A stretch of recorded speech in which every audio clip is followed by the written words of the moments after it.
ગણેશાય નમઃ. હેલો મિત્રો, હું તમારી સખી હીરો આજે લઈને આવી છું શ્રીમદ ભગવદ્ ગીતા અધ્યાય 6 ધ્યાન યોગ. મિત્રો, તમે જોઈ રહ્યા છો યુટ્યુબ આપણી ચેનલ વ્રત સાધનામાં આપનું સ્વાગત છે. મિત્રો, આજથી આપણે દરરોજ સાંભળવાના છે શ્રીમદ ભગવદ્ ગીતાના 18 અધ્યાયની આપણે સંપૂર્ણ વિશ્વાસ અને શ્રદ્ધાથી રોજ એક અધ્યાયનો પાઠ કરીશું, જે સાંભળવાથી જીવનમાં આવેલી દરેક મુસીબત સાથે લડવા માટે પ્રોત્સાહન મળે છે અને જીવનના અંતે મોક્ષની પ્રાપ્તિ થાય છે. શ્રીમદ ભગવદ્ ગીતાના 6 અધ્યાયને અંત સુધી સાંભળજો મિત્રો. જો આપને આ વિડીયો પસંદ આવે તો લાઈક કરજો, શેર કરજો. જે આપ આ ચેનલને પહેલી વાર જોઈ રહ્યા છો તો સબસ્ક્રાઈબ કરી લેજો અને બેલ આઇકોન પર ક્લિક કરવાનું ભૂલતા નહીં મિત્રો, એટલે આવનાર નવા વિડીયોની માહિતી આપ સુધી તુરંત પહોંચી શકે. ધન્યવાદ. અધ્યાય 6 ધ્યાન યોગ. ભગવાન શ્રી કૃષ્ણ કહે છે કે જે મનુષ્ય કર્મના ફળની અપેક્ષા રાખ્યા વિના તેના નિયત કર્તવ્યોનું પાલન કરે છે તેઓ વાસ્તવિક સંન્યાસી અને યોગી છે. નહીં કે એ જેમણે કેવળ અગ્નિહોત્ર યજ્ઞ કરવાનું બંધ કરી દીધું છે કે તેના શારીરિક કર્તવ્યોનો ત્યાગ કરી દીધો છે. વેદોમાં વર્ણિત ધાર્મિક કર્મકાંડોમાં યજ્ઞો જેવા કે અગ્નિહોત્ર યજ્ઞનો પણ સમાવેશ થાય છે. જે લોકો વૈરાગ્ય ધારણ કરીને સંન્યાસ અવસ્થામાં પ્રવેશ કરે છે તેમના માટે નિયમ છે કે તેમણે કોઈ પણ પ્રકારના ધાર્મિક કર્મકાંડ જેવી ક્રિયાઓ કરવી જોઈએ નહીં. વાસ્તવમાં તેમણે અગ્નિની સ્પર્શ પણ કરવો જોઈએ નહીં, રસોઈના આશયથી પણ નહીં, અને તેમણે ભિક્ષા માંગીને નિર્વાહ કરવો જોઈએ. આમ છતાં શ્રી કૃષ્ણ આ શ્લોકમાં કહે છે કે કેવળ અગ્નિ સંબંધિત યજ્ઞોનો પરિત્યાગ કોઈ મનુષ્યને સંન્યાસી બનાવી દેતો નથી. જે મનુષ્યો કર્મયોગનું પાલન કરે છે તેઓ દરેક કર્તવ્ય ભગવાનની વિનમ્ર સેવાની ભાવના સાથે કરે છે અને તેનું જે કંઈ પણ ફળ હોય તે પ્રત્યે કોઈ આસક્તિ ધરાવતા નથી. આવા મનુષ્યો ગ્રહસ્થ જીવન જીવતા હોવા છતાં વાસ્તવિક યોગી અને સાચા વિરક્ત છે. જે સંન્યાસ તરીકે ઓળખાય છે તે યોગથી અભિન્ન છે, કારણ કે સાંસારિક ઈચ્છાઓનો પરિત્યાગ વિના કોઈ પણ યોગી બની શકતો નથી. સંન્યાસી એ છે કે જે મન અને ઇન્દ્રિયોના સુખોનો પરિત્યાગ કરે છે, પરંતુ કેવળ પરિત્યાગ એ લક્ષ્ય નથી, અથવા તો તે લક્ષ્ય સુધી પહોંચવા માટે પર્યાપ્ત નથી. વૈરાગ્યનો અર્થ છે કે આપણી ખોટી દિશામાં થતી દોડધામ બંધ થઈ જવી. આપણે સંસારમાં આનંદ શોધી રહ્યા હતા અને આપણને એ જ્ઞાત થઈ ગયું કે ભૌતિક સુખોમાં આનંદ નથી, અને પરિણામે આપણે સંસારની દિશામાં દોડવાનું બંધ કરી દીધું. પરંતુ કેવળ રોકાઈ જવાથી ગંતવ્ય સુધી પહોંચી શકાતું નથી. આત્માનું ગંતવ્ય ભગવત પ્રાપ્તિ છે, ભગવાન તરફ જવાની ક્રિયા, મનને ભગવાન તરફ લઈ જવાની ક્રિયા એ યોગ માર્ગ છે. જેમને જીવનના લક્ષ્ય અંગેનું અપૂર્ણ જ્ઞાન, તેઓ વૈરાગ્યને આધ્યાત્મિકતાના સર્વોચ્ચ લક્ષ્ય તરીકે જોવે છે. જેઓ જીવનના લક્ષ્ય અંગે વાસ્તવિક જ્ઞાન ધરાવે છે તેઓ ભગવત સાક્ષાત્કારને તેમના આધ્યાત્મિક પ્રયાસોના પરમ લક્ષ્ય તરીકે સ્વીકારે છે. યોગમાં પૂર્ણતા માટે અભિલાષી નવોદિત જીવાત્મા માટે આસક્તિ રહિત કાર્ય કરવું એ સાધન કહેવાય છે. જ્યારે મુનિ કે જે સિદ્ધ યોગી છે તેના માટે ધ્યાનમાં પરમ શાંતિ એ જ સાધન કહેવાય છે. યોગ એક નિસરણી સમાન છે, જે ચડીને આપણે ભગવાન સુધી પહોંચીએ છીએ. નિમ્નતર પગથિયા પર આત્મા ભૌતિક વિષયોમાં વ્યસ્ત ચેતના સાથે સંસારમાં અટકેલો રહે છે. યોગરૂપી નિસરણી આત્માને તે સ્તરેથી જ્યાં ચેતના દિવ્યાત્મામાં તલ્લીન હોય છે તે સ્તર સુધી લઈ જાય છે. આ નિસરણીના વિવિધ સોપાનના વિવિધ નામ હોય છે, પરંતુ આ સર્વ માટે યોગ એ એક સામાન્ય શબ્દ છે. યોગ આરુયુક્ષ એ એવા સાધક છે જે ભગવાન સાથેના જોડાણ માટેની અભિલાષા ધરાવે છે. અને જેણે આ નિસરણે ચડવાનો પ્રારંભ જ કર્યો છે, યોગ આરૂઢ એવા લોકો છે જેઓ આ નિસરણીમાં ઉન્નત થઈ ચૂક્યા છે. જ્યારે મનુષ્ય કર્મફળો અંગેની સર્વ કામનાઓનો ત્યાગ કરીને ન તો ઇન્દ્રિય વિષયો પ્રત્યે કે ન તો કર્મ પ્રત્યે આસક્ત હોય છે, તે મનુષ્ય યોગ વિજ્ઞાનમાં આરૂઢ કહેવાય છે.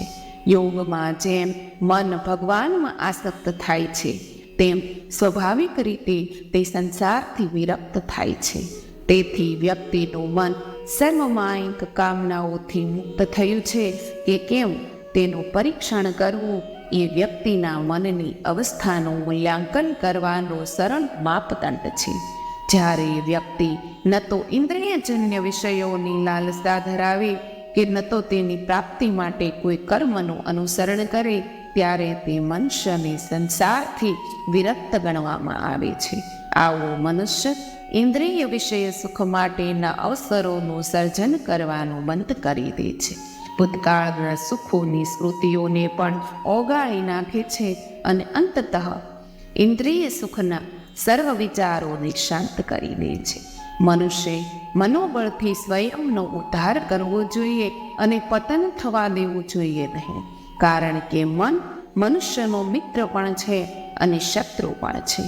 આમ જ્યારે શ્રી કૃષ્ણ કહે છે કે આપણે સ્વની ઉન્નતિ માટે મનનો ઉપયોગ કરવો જોઈએ, ત્યારે તેમનો ભાવાર્થ એ હોય છે કે આપણે ઉચ્ચતર મનનો ઉપયોગ નિમ્નતર મનની ઉન્નતિ માટે કરવો જોઈએ.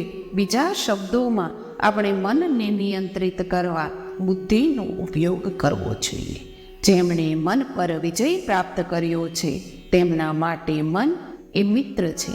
જે લોકો આમ કરવામાં નિષ્ફળ નીવડે છે તેમના માટે મન શત્રુ સમાન કાર્ય કરે છે. આપણી વિચાર શક્તિ અને ઉર્જાનો અધિકાંશ ભાગ આપણે એવા લોકો સાથે સંઘર્ષ કરવામાં વેડફી નાખીએ છીએ જેમને આપણે શત્રુ તરીકે જોઈએ છીએ, અથવા તો જે આપણા માટે સંભવતઃ હાનિકારક છે.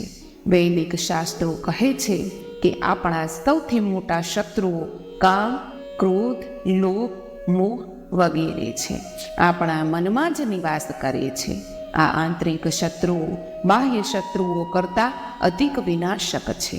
બાહ્ય અસુરો કદાચ આપણને થોડા સમય માટે ઈજા પહોંચાડી શકે, પરંતુ આપણા પોતાના મનની અંદર બેઠેલા અસુરોમાં આપણા જીવનને નિરંતર દુઃખદ અને કંગાળ બનાવવા માટેની ક્ષમતા રહેલી છે. આપણે એવા લોકોને જાણીએ છીએ જેમની પાસે આ વિશ્વની સર્વ અનુકૂળતાઓ છે, પરંતુ તેઓ દુઃખમય જીવન જીવે છે, કારણ કે તેમનું મન સતત હતાશા, ધૃણા, ઉદ્વેગ, ચિંતા અને તણાવ દ્વારા તેમને યાતના આપતું રહે છે. યોગીઓ કે જેમણે મન પર વિજય પ્રાપ્ત કર્યો છે, તેઓ ઠંડી અને ગરમી, સુખ અને દુઃખ, માન અને અપમાનની દ્વૈતતાથી ઉપર ઉઠી જાય છે. આવા યોગીઓ ભગવાનની ભક્તિમાં શાંતિમય અને અડગ રહે છે. ઇન્દ્રિયો અને ઇન્દ્રિયના વિષયો વચ્ચેનો સંપર્ક મનને ઠંડી અને ગરમી, સુખ અને દુઃખનો અનુભવ કરાવે છે. જ્યાં સુધી મન નિયંત્રિત થતું નથી, ત્યાં સુધી મનુષ્ય ઇન્દ્રિય સુખોના બોધથી તેનો પીછો કરે છે અને તેની પીડાના બોધને કારણે તેનાથી પીછેહટ કરે છે. યોગી કે જેણે મન પર વિજય પ્રાપ્ત કર્યો છે તે આ ક્ષણભંગુર બોધને અવિનાશી આત્માથી પૃથક શારીરિક ઇન્દ્રિયોના કાર્યરૂપે જોઈ શકવા સક્ષમ હોય છે અને એ પ્રમાણે તેનાથી અચળ રહે છે. આવા ઉન્નત યોગીઓ ઠંડી અને ગરમી, સુખ અને દુઃખ જેવી દ્વૈતતાથી ઉપર ઉઠી જાય છે. યોગી કે જે જ્ઞાન અને વિવેક બુદ્ધિથી તૃપ્ત થયેલા છે અને જેણે ઇન્દ્રિયો પર વિજય પ્રાપ્ત કર્યો છે, તેઓ સર્વ સંજોગોમાં અવિચલિત રહે છે. તેઓ સર્વ પદાર્થો, ધૂળ, પથરા અને સુવર્ણને એક સમાન જોવે છે. જ્ઞાન એ ગુરુ વચનનું શ્રવણ કરીને તથા શાસ્ત્રોનું અધ્યયન કરીને પ્રાપ્ત કરેલી સૈદ્ધાંતિક સમજ છે. વિજ્ઞાન એ જ્ઞાનની અનુભૂતિ છે. જે આંતરિક જાગૃતિ અને અંદરથી પ્રગટ થયેલી પ્રજ્ઞાન સ્વરૂપ ધારણ કરે છે. સિદ્ધિ યોગીની બુદ્ધિ, જ્ઞાન અને વિજ્ઞાન બંનેથી પ્રકાશિત થાય છે. વિવેક સંપન્ન યોગી સર્વ માયિક પદાર્થોને માયિક ઉર્જાના રૂપાંતરણના સ્વરૂપે જુએ છે. આવા યોગી પદાર્થો વચ્ચે તેની આકર્ષિતતાના આધારે ભેદ કરતા નથી. પ્રબુદ્ધ યોગી સર્વ પદાર્થોને તેના ભગવાન સાથેના સંબંધના રૂપે જુએ છે. માયિક શક્તિ ભગવાન સાથે સંબંધ ધરાવે છે, તેથી સર્વ પદાર્થો ભગવાનની સેવા અર્થે હોય છે. યોગીઓ સર્વને શુભેચ્છકો, મિત્રો, શત્રુઓ, પવિત્ર લોકો અને પાપીઓને નિષ્પક્ષ બુદ્ધિથી જોવે છે. તે યોગી કે જે મિત્ર સાથી અને શત્રુ પ્રત્યે સમાન બુદ્ધિ ધરાવે છે, શત્રુ અને સંબંધીઓ પ્રત્યે તટસ્થ રહે છે અને પુણ્યશાળી અને પાપી પ્રત્યે સમદર્શી રહે છે, તેને મનુષ્યમાં વિશિષ્ટ ગણવામાં આવે છે. મનુષ્યના મનની એ પ્રકૃતિ છે કે તે મિત્ર અને શત્રુ પ્રત્યે ભિન્ન ભિન્ન રીતે પ્રતિક્રિયા આપે છે. પરંતુ યોગ આરૂઢ મનુષ્યનો સ્વભાવ અલગ હોય છે. ભગવાનના અનુભૂત જ્ઞાનની સંપન્ન સિદ્ધ યોગી સમગ્ર સર્જનને ભગવાન સાથેના એક સ્વરૂપે જોડે છે. આ પ્રમાણે તેઓ સર્વ જીવંત પ્રાણીઓને સમાન દ્રષ્ટિથી જોવે છે. જેઓ યોગની અવસ્થા પ્રાપ્ત કરવા અભિલાષી હોય છે, તેમણે એકાંતમાં નિવાસ કરવો જોઈએ. નિયંત્રિત મન અને શરીર સહિત નિરંતર ધ્યાનમાં લીન રહેવો જોઈએ. ભોગની કામનાઓના સંગ્રહ અને સ્વામિત્વથી મુક્ત રહેવું જોઈએ. જેમણે યોગ અવસ્થા પ્રાપ્ત કરી લીધી છે, તેમના લક્ષણોની ચર્ચા કર્યા પશ્ચાત શ્રી કૃષ્ણ હવે તે માટે આવશ્યક સ્વ ઉન્મુખતાની ચર્ચા કરી છે. કોઈ પણ ક્ષેત્રમાં નિપુણતા પ્રાપ્ત કરવા માટે દૈનિક સાધના આવશ્યક છે. યોગ સાધના કરવા માટે કુશ, મૃગજળ અને વસ્ત્રનું એકબીજા ઉપર આવરણ કરીને પવિત્ર સ્થાન ઉપર આસન બનાવવું જોઈએ. આસન ન તો અતિ ઊંચું હોવું જોઈએ કે ન તો અતિ નીચું હોવું જોઈએ. તેના પર તટતાપૂર્વક બેસીને યોગીએ સર્વ વિચારો અને પ્રવૃત્તિઓને નિયંત્રિત કરીને મનને એક બિંદુ પર કેન્દ્રિત કરી ધ્યાન દ્વારા મનને શુદ્ધ કરવાનો પ્રયાસ કરવો જોઈએ. તેણે શરીર, ગરદન અને શિરને એક સીધી રેખામાં દૃઢતાપૂર્વક સ્થિત કરીને આંખના હલન ચલન વિના નાસિકાના અગ્રભાગો પર ત્રાટક કરવું જોઈએ. ધ્યાન માટેના આસનનું વર્ણન કરીને શ્રી કૃષ્ણ હવે મનને કેન્દ્રિત કરવા માટે શરીરની ઉત્તમ મુદ્રાનું વર્ણન કરે છે. સાધના દરમિયાન પ્રાય લોકોમાં આળસ અને ઝોકું ખાઈ લેવાની વૃત્તિ રહેલી હોય છે. આમ થવાનું કારણ એ છે કે એક માયિક મન જેટલું ઇન્દ્રિય પદાર્થોનું આસ્વાદન કરે છે, તેટલું પ્રારંભિક અવસ્થામાં ભગવાનના ચિંતનમાંથી આનંદ પ્રાપ્તિ કરી શકતું નથી. આને કારણે ભગવાન પર ધ્યાન કેન્દ્રિત કરતી વખતે મન સુસ્ત થઈ જવાની સંભાવનાઓ રહે છે.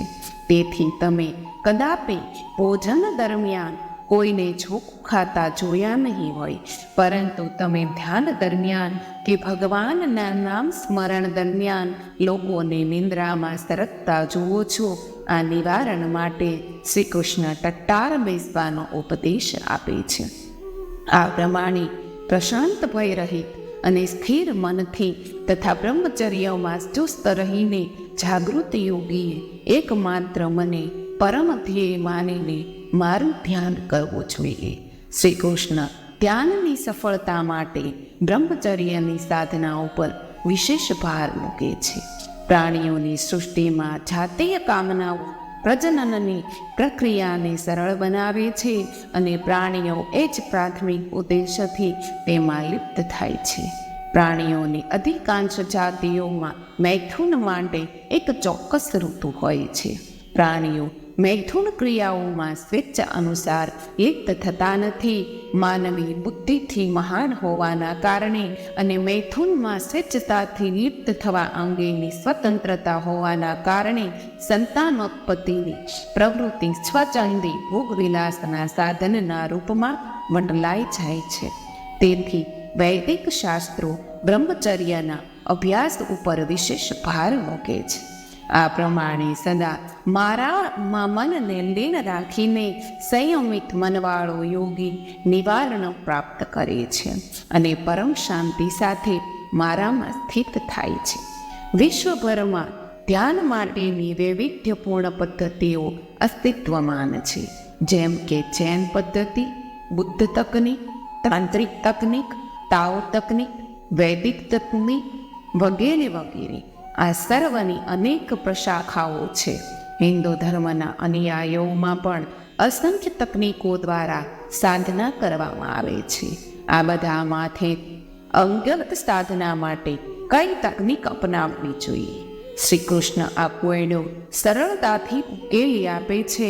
તેઓ કહે છે કે ધ્યાનનો વિષય સ્વયં ભગવાન અને એકમાત્ર ભગવાન જ હોવા જોઈએ.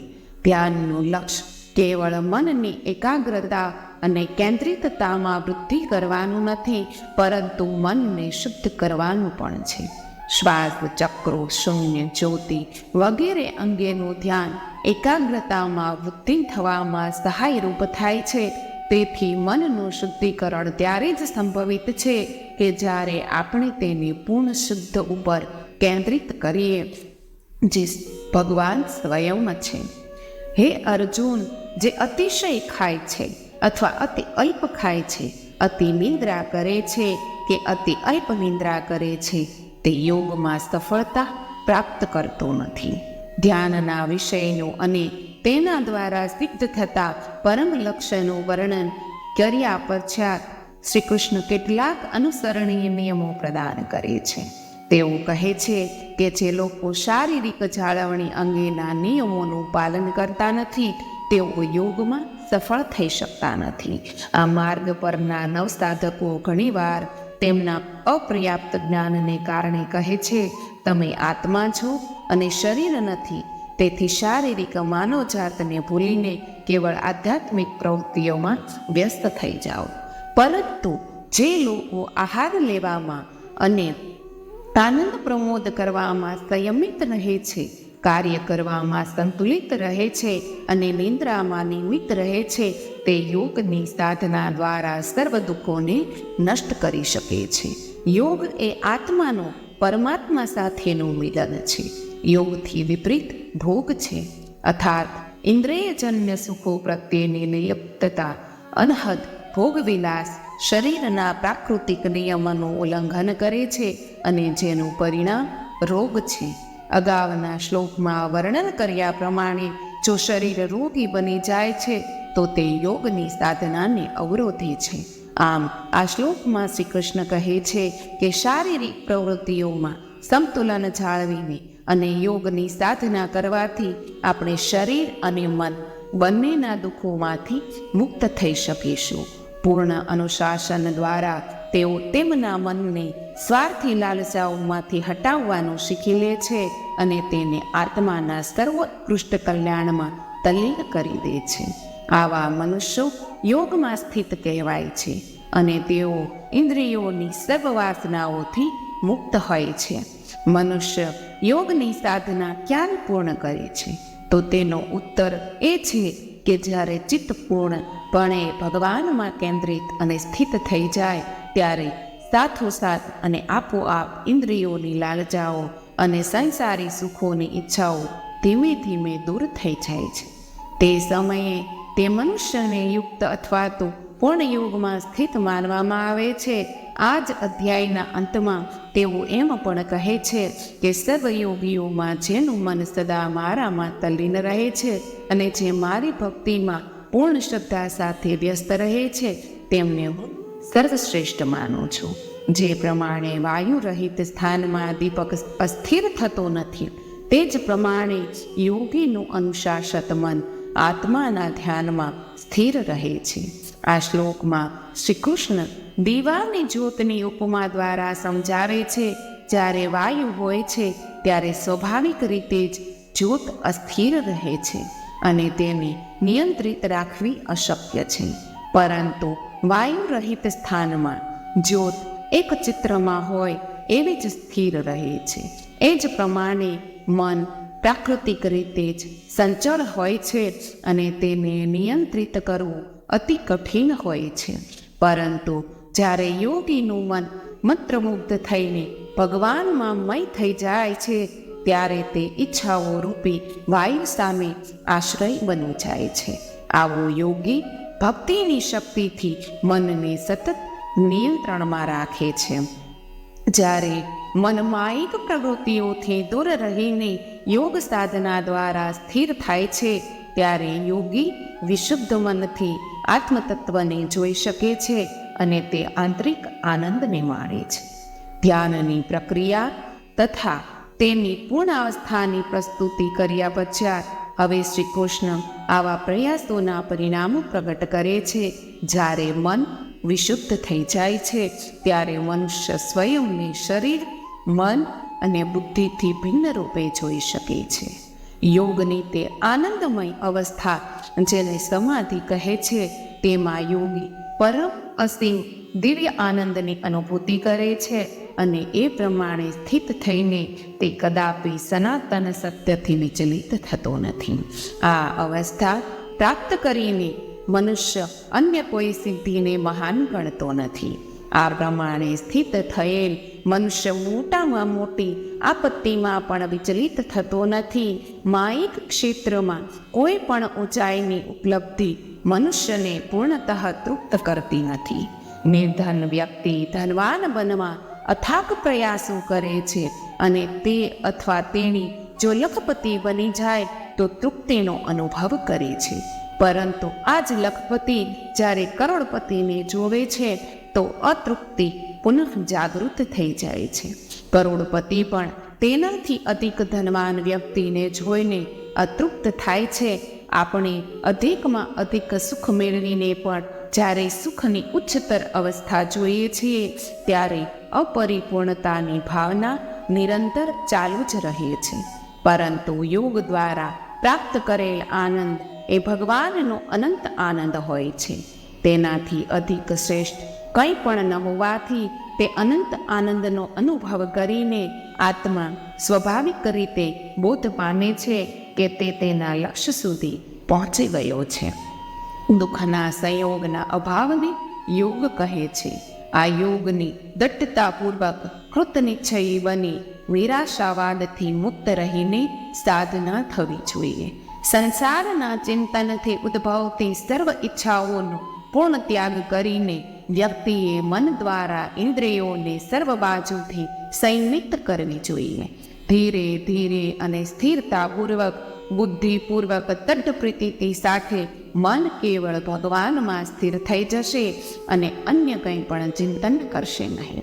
ચંચળ અને અસ્થિર મન જ્યાં જ્યાં અને જ્યારે જ્યારે ભટકતું હોય ત્યાંથી અને ત્યારે વ્યક્તિએ તેને પાછું લાવીને ભગવાન પર નિયંત્રણ કેન્દ્રિત કરવું જોઈએ. ધ્યાનમાં સફળતા એક દિવસમાં પ્રાપ્ત થઈ શકતી નથી. આ માર્ગ દીર્ઘકાલીન અને શ્રમ સાધ્ય છે.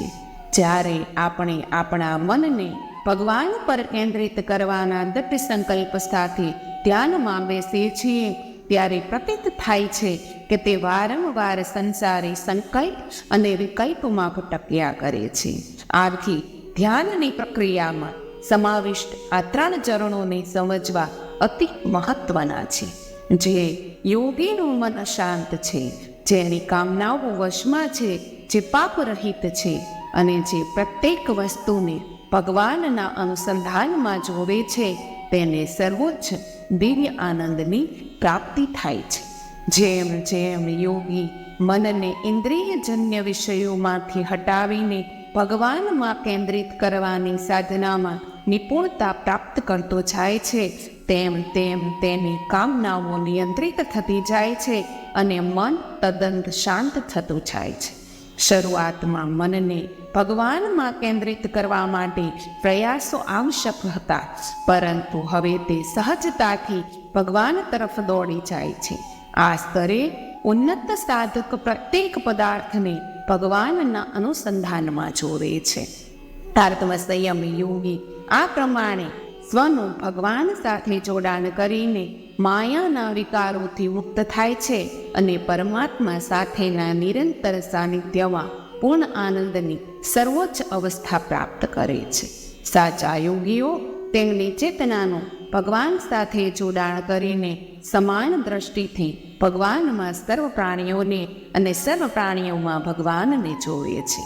જે પ્રમાણે સૂર્ય એક સ્થાને રહીને તેનો પ્રકાશ સર્વત્ર પાથરે છે, તે જ પ્રમાણે પરમાત્મા તેમને વિવિધ શક્તિઓથી અસ્તિત્વ ધરાવતા પ્રત્યેક પદાર્થમાં વ્યાપ્ત રહે છે અને તેને ટકાવી રાખે છે. સિદ્ધ યોગીઓ પ્રાપ્ત જ્ઞાનના પ્રકાશમાં પ્રત્યેક પદાર્થને ભગવાનના અનુસંધાનમાં જોવે છે. જેઓ મને સર્વત્ર અને મારામાં સર્વ પદાર્થોને જોવે છે, તેમનાથી હું કદાપી દૂર થતો નથી અને તેઓ પણ મારાથી કદાપી દૂર થતા નથી. ભગવાનને ગુમાવવાનું તાત્પર્ય એ છે કે મન તેમનાથી વિમુખ થઈને ભટકવું અને તેઓની સાથે રહેવું, અર્થાત મનનો તેમનામાં જોડાણ કરવું. મનને ભગવાનમાં જોડવાનો સુગમ માર્ગ એ છે કે પ્રત્યેક પદાર્થને તેમના અનુસંધાનમાં જોતા શીખવું. ઉદાહરણ તરીકે કોઈએ આપણને દુઃખી કર્યા, મનની એ પ્રકૃતિ છે કે જે આપણને દુઃખી કરે તેના પ્રત્યે આક્રોશ, ઘૃણા વગેરે પ્રકારના મનોભાવો ઉત્પન્ન થાય. પરંતુ જો આપણે આમ થવાની અનુમતિ આપીશું તો આપણું મન દિવ્ય પ્રદેશમાંથી દૂર થઈ જશે અને મનનું ભગવાન સાથેનું ભક્તિયુક્ત તાદાત્મ્ય અટકી જશે. જે યોગી મારી સાથેના જોડાણમાં સ્થિત થઈને સર્વ પ્રાણીઓમાં વિદ્યમાન પરમાત્મા તરીકે મને ભજે છે, તે સર્વ પ્રકારની પ્રવૃત્તિઓમાં વ્યસ્ત હોવા છતાં મારામાં સ્થિત રહે છે. ભગવાન સંસારમાં સર્વવ્યાપક છે. તેઓ પરમાત્મા સ્વરૂપે પ્રત્યેક પ્રાણીના હૃદયમાં બિરાજમાન છે. હું સર્વ જીવંત પ્રાણીઓના હૃદયમાં બિરાજમાન છું. આ પ્રમાણે પ્રત્યેક જીવંત પ્રાણીઓમાં બે વિભૂતિઓ નિવાસ કરે છે, આત્મા અને પરમાત્મા. હું તેમને પરમ સિદ્ધ યોગી માનું છું કે જેઓ સર્વ જીવંત પ્રાણીઓમાં વાસ્તવિક સમાનતાનું દર્શન કરે છે અને અન્યના સુખો અને દુઃખોને પોતાના ગણીને પ્રતિક્રિયા આપે છે. આપણે આપણા શરીરના સર્વ અંગોને પોતાના માનીએ છીએ અને તેનામાં કોઈ એકને પણ નુકસાન થાય તો તે અંગે એક સમાન ચિંતિત રહીએ છીએ.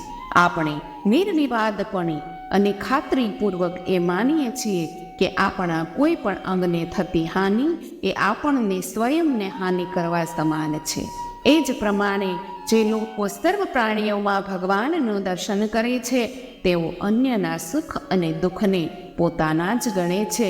તેથી આવા યોગીઓ સર્વ આત્માઓના શુભચિંતક હોય છે અને તેઓ સર્વના શાશ્વત કલ્યાણ અંગે પ્રયાસ કરે છે. આ પરમ સિદ્ધ યોગીનું સમદર્શન છે. અર્જુન કહે છે કે હે મધુસૂદન, આપે જે યોગ પ્રણાલીનું વર્ણન કર્યું છે તે અવ્યવહારુ અને અપ્રાપ્ય લાગે છે, કારણ કે મન ચંચળ છે. અર્જુન તેને જે કંઈ સાંભળ્યું છે તે તેને અવ્યવહારુ લાગે છે એમ કહીને નિખાલસ ભાવે તેની આશંકા અભિવ્યક્ત કરે છે. મનને નિયંત્રિત કર્યા વિના ઉપરોક્ત જણાવેલા મુદ્દામાંથી કોઈની પણ પરિપૂર્તિ કરી શકાય એમ નથી. જો મન સંચળ છે તો યોગના આ સર્વ પાસાઓ પણ અપ્રાપ્ય બની રહે છે. મન અતિ સંચળ, ઉપદ્રવી, બળવાન અને દુરાગ્રહી છે. હે કૃષ્ણ, મને તો તે વાયુને વશ કરવા કરતાં પણ અધિક દુષ્કર લાગે છે. અને અર્જુન મનને ઉપદ્રવી વર્ણિત કરે છે ત્યારે તે આપણા સૌ માટે ઉચ્ચારણ કરે છે. મન સંચળ છે કારણ કે તે ભિન્ન ભિન્ન દિશાઓમાં એક વિષય પરથી બીજા વિષય પર ભટક્યા કરે છે. તે અશાંત છે કારણ કે તે ઘૃણા, ક્રોધ, વાસના, લોભ, ઈર્ષ્યા, ચિંતા, ભય, આસક્તિ વગેરે સ્વરૂપે મનુષ્યની ચેતનામાં ઉથલ પાથલ કર્યા કરે છે. બળવાન છે કારણ કે તે બુદ્ધિને શક્તિશાળી પ્રભાવોથી પ્રભાવિત કરીને વિવેકની ક્ષમતા નષ્ટ કરી દે છે. મન દુરાગ્રહી પણ છે, કારણ કે તે જ્યારે હાનિકારક વિચારો ગ્રહણ કરે છે ત્યારે તેમાંથી મુક્ત થવાના બદલે તેનું પુનઃ ચિંતન કરીને બુદ્ધિને હતાશ કરી દે છે. આ પ્રમાણે તેના હાનિકારક લક્ષણોની ગણના કરીને અર્જુન ઘોષિત કરે છે કે વાયુ કરતાં પણ મનને વશમાં કરવું અધિક દુષ્કર છે. આ એક અતિ ઉચિત ઉપમા છે, કારણ કે આકાશમાં વ્યાપ્ત પ્રચંડ વાયુને નિયંત્રિત કરવાની કોઈ કલ્પના પણ કરી શકે નહીં. અર્જુન કહે છે કે હે શ્રી કૃષ્ણ, તે અસફળ યોગીની શી ગતિ થાય છે કે જે શ્રદ્ધાપૂર્વક આ માર્ગ પર ચાલવાનો આરંભ કરે છે, પરંતુ સંચળ મનને કારણે પર્યાપ્ત પ્રયાસ કરી શકતો નથી અને આ જીવનમાં યોગ્યના ધ્યેય સુધી પહોંચવામાં અસમર્થ રહે છે. ભગવત પ્રાપ્તિની યાત્રાનો પ્રારંભ શ્રદ્ધા સાથે થાય છે. અનેક નિષ્ઠાવાન સાધકો તેમના પૂર્વજન્મના સંસ્કારોને કારણે અથવા સંત સાનિધ્યને કારણે અથવા સંસારની વિપરીતતાને કારણે શાસ્ત્રોમાં વર્ણિત દિવ્ય જ્ઞાનમાં શ્રદ્ધા ધરાવતા હોય છે. અન્ય પણ અનેક કારણો છે કે જે યાત્રાના આરંભ માટે આવશ્યક શ્રદ્ધા ઉત્પન્ન કરે છે. આમ છતાં જો મોક્ષો પર્યાપ્ત પ્રયાસો ન કરે અને પ્રમાદી બની જાય તો મન વિચલિત થઈ જાય છે. આવા મોક્ષો આ જીવન દરમિયાન યાત્રા પૂર્ણ કરવા અસમર્થ બની જાય છે. અર્જુન આવા સાધકોના ભાગ્ય અંગે પૂછા કરે છે કે હે મહાબાહો શ્રી કૃષ્ણ, હું શું યોગના માર્ગેથી ભ્રષ્ટ થયેલો મનુષ્ય આધ્યાત્મિક અને ભૌતિક બંને સફળતાઓથી વંચિત રહેતો નથી અને બંને લોકમાં સ્થાન પ્રાપ્ત કર્યા વિના ચિન્ન ભિન્ન વાદળોની જેમ નષ્ટ થઈ જતો નથી? જીવ માટે સફળતા પ્રાપ્ત કરવાની કામના સ્વાભાવિક છે. જીવ ભગવાનનો અંશ હોવાના કારણે આ ઈચ્છા ઉત્પન્ન થાય છે. ભગવાન સર્વ સંપૂર્ણ છે અને તેથી જીવાત્મા પણ તેના સ્ત્રોતની સમાન પૂર્ણ અને સિદ્ધ થવાની કામના સેવે છે. સફળતા બે ક્ષેત્રોમાં પ્રાપ્ત કરી શકાય છે, માયિક અને આધ્યાત્મિક. જેઓ સંસારને સુખનો સ્ત્રોત માને છે તેઓ ભૌતિક ઉત્કર્ષ માટે પ્રયાસો કરે છે, અને જેઓ આધ્યાત્મિક સંપત્તિને સંપન્ન કરવા યોગ્ય વાસ્તવિક નીતિ માને છે તેઓ ભૌતિક પ્રયાસોને અવગણીને તેના માટે પ્રયાસ કરે છે. હે શ્રી કૃષ્ણ, કૃપા કરીને મારા આ સંદેહનું પૂર્ણપણે નિવારણ કરો, કારણ કે આપના અતિરિક્ત અન્ય કોણ તે કરી શકે તેમ છે. સંદેહ અજ્ઞાનમાંથી ઉત્પન્ન થાય છે અને સંદેહનું નિવારણ કરવાની શક્તિ જ્ઞાનમાંથી આવે છે.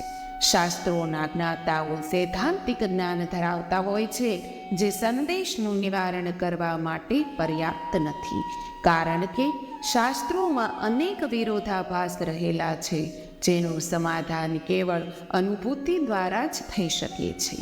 ભગવદ પ્રાપ્ત સંતો આવા અનુભૂત જ્ઞાનથી સંપન્ન હોય છે જે સીમિત માત્રામાં હોય છે. તેઓ સર્વજ્ઞ હોતા નથી. આવા ભગવત પ્રાપ્ત સંતો સંશયના નિવારણ માટેની શક્તિ ધરાવતા હોય છે, પરંતુ તેઓ ભગવાન કે જે સર્વજ્ઞ છે તેમની સાથે સ્પર્ધા કરી શકતા નથી. કેવળ ભગવાન સર્વજ્ઞ અને સર્વશક્તિમાન છે, અને તેથી જે સૂર્ય અંધકારનું નિવારણ કરવા માટે સક્ષમ છે તેવી જ રીતે ભગવાન સર્વ અજ્ઞાનને દૂર કરવા માટે પરમ સમર્થ છે. પૂર્ણ પુરુષોત્તમ ભગવાન શ્રી કૃષ્ણ કહે છે કે હે પાર્થ, જેઓ આધ્યાત્મિક માર્ગનું અનુસરણ કરે છે તેમનો આ લોકમાં કે પરલોકમાં વિનાશ થતો નથી. મારા પ્રિય મિત્ર, જે ભગવત પ્રાપ્તિ માટે પ્રયાસ કરે છે તેની કદાપી અધોગતિ થતી નથી.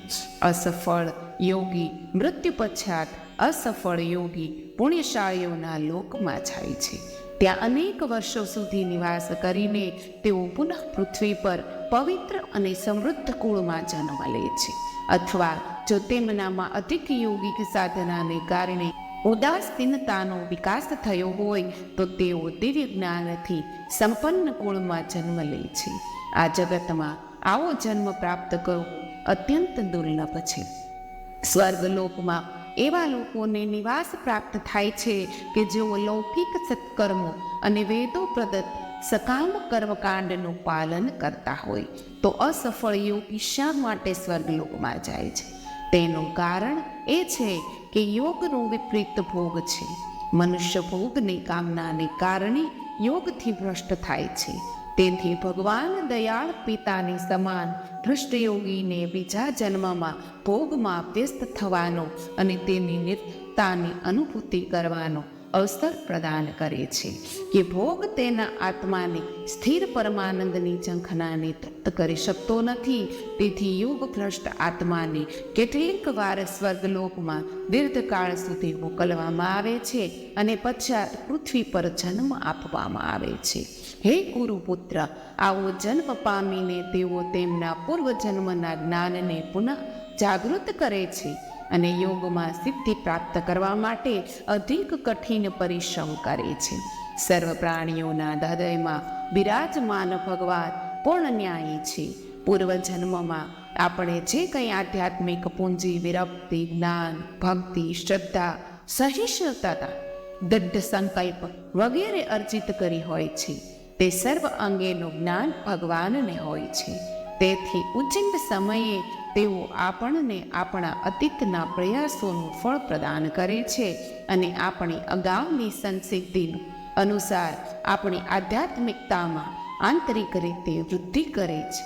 આ સ્પષ્ટ કરે છે કે કેટલાક લોકો કે જેઓ ભૌતિકતાવાદી મત ધરાવતા હોય છે તેઓ અચાનક શા માટે ગહન રીતે આધ્યાત્મિક થઈ જાય છે? જ્યારે તેઓના આધ્યાત્મિક સંસ્કાર જાગૃત થાય છે ત્યારે તેમની પૂર્વજન્મની સાધનાનો લાભ પ્રાપ્ત કરે છે.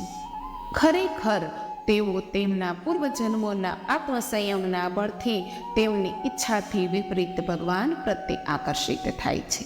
આવા જિજ્ઞાસીઓ શાસ્ત્રોના કર્મકાંડી સિદ્ધાંતોથી સ્વતઃ ઉપર ઉઠી જાય છે. જ્યારે આ યોગીઓ અનેક પૂર્વજન્મોની સંચિત પાત્રતા સાથે અધિક આધ્યાત્મિક પ્રગતિ માટે નિષ્ઠાપૂર્વકના પ્રયત્નોમાં વ્યસ્ત થાય છે ત્યારે તેઓ સાંસારિક કામનાઓથી વિશુદ્ધ થઈ જાય છે અને આ જ જીવન દરમિયાન સિદ્ધિ પ્રાપ્ત કરી લે છે. યોગી તપસ્વી કરતાં શ્રેષ્ઠ હોય છે, જ્ઞાની કરતાં શ્રેષ્ઠ હોય છે અને કર્મી કરતાં પણ શ્રેષ્ઠ હોય છે. તેથી હે અર્જુન, તું યોગી બનવાનો પ્રયાસ કર. તપસ્વી એ છે કે જે મોક્ષ પ્રાપ્ત કરવાના સાધન સ્વરૂપે સ્વેચ્છાએ વૈરાગ્યનો સ્વીકાર કરે છે અને ઇન્દ્રિયોના સુખો અને સંપત્તિના સંગ્રહથી દૂર રહીને નિતાંત આત્મસંયમી જીવન વ્યતીત કરે છે. જ્ઞાની અભ્યાસી મનુષ્ય છે કે જે સક્રિય રીતે જ્ઞાનની વૃદ્ધિ માટે વ્યસ્ત રહે છે. કર્મી એ છે કે જે સંસારી ઐશ્વર્ય અને સ્વર્ગલોકની પ્રાપ્તિ માટે વૈદિક કર્મકાંડોનું પાલન કરે છે. શ્રી કૃષ્ણ ઘોષિત કરે છે કે યોગી આ સર્વની તુલનામાં શ્રેષ્ઠ છે. આ માટેનું કારણ અતિ સરળ છે. કર્મી, જ્ઞાની અને તપસ્વીનું લક્ષ્ય લૌકિક સિદ્ધિની પ્રાપ્તિ છે. તેઓ હજી અસ્તિત્વના શારીરિક સ્તરે છે. યોગી સંસાર માટે પ્રયાસ કરતો નથી પરંતુ ભગવાન માટે કરીએ છે. પરિણામ સ્વરૂપે યોગીની સિદ્ધિ આધ્યાત્મિક સ્તરે હોય છે અને તે અન્ય સર્વ કરતાં અધિક શ્રેષ્ઠ છે. સર્વયોગીઓમાં જેઓનું મન નિત્ય મારામાં તલ્લીન રહે છે, જે પૂર્ણ શ્રદ્ધાથી મારી ભક્તિમાં પરાયણ છે, તેમને હું સર્વશ્રેષ્ઠ માનું છું. યોગીઓમાં પણ કર્મયોગી, ભક્તિયોગી, જ્ઞાનયોગી, અષ્ટાંગ યોગી વગેરે પ્રકારના યોગીઓનો સમાવેશ થાય છે. આ શ્લોક કયા પ્રકારનું સર્વયોગ શ્રેષ્ઠ છે તે અંગેની ચર્ચા પર વિરામ મૂકે છે. શ્રી કૃષ્ણ ઘોષિત કરે છે કે શ્રેષ્ઠ અષ્ટાંગ યોગી અને હઠયોગી કરતાં પણ ભક્તિ યોગી સર્વશ્રેષ્ઠ છે. આનું કારણ એ છે કે ભક્તિ એ ભગવાનની સર્વશ્રેષ્ઠ શક્તિ છે. તે એક એવી શક્તિ છે કે જે ભગવાનને બાંધીને તેમને પણ ભક્તના દાસ બનાવી દે છે. મિત્રો, અહીં 5મો અધ્યાય સમાપ્ત થાય છે. ધન્યવાદ.